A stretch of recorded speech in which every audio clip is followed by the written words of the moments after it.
હાલો હા કોણ બોલો? હા હું કરિયાણાથી દુકાને જ બોલું. બોલો બોલો. તમે દશરથજી બોલો હો? હા પોતે દશરથજી બોલું છું. હા તમે 10 કિલો ખોડ લઈ ગયા તા ને, હા એના પૈસા ચાર આપશો? હા મેડમ હવે આપલા પગાર થાય હવે 350 રૂપિયા. તમે 10 કિલો લઈ ગયો 350 રૂપિયા હાલ દઈ છડો ને હવે. 350 ને 2000 નો ભાવ છે ખોડનો. હે 70 રૂપિયા કિલો ખોડ મળે હે. હવે તો વ્યાજ ને બધું ગણાઈ ગયું. ઈ તો 2 મહિના થયા એટલે મેં 350 રૂપિયા જ હાલવાનો. 700 ના હાલું કોઈ.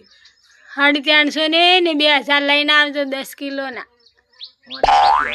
ચા પીવો હારો આવે ખોડે 100 રૂપિયા લાઈન તો મારો હારાનો દાંત વળી જાય કથી હવે મોડો ચા પીવાનું ચાલુ કરી દેવાનું. એના કાંઈ સોડી મેલો ચા. ચા તો છૂટશે ને પણ મોડો પીશે. હવે આ એકલો ચા નાખીને આટલી ખોટ લેવાની અને આટલો બધો ચા નાખવાનો એમ કરીને મિક્સ કરીને ચા કહેવાય ને. હા ગમે તેમ કરીને પીજો પણ મારા પૈસા આલી જાજો. હું તો 350 આલી દઈશ. તમે તો પી જાજો જોડો. 350 ને 2000 લઈને આવજો ને કે દંડ ભરવો પડશે.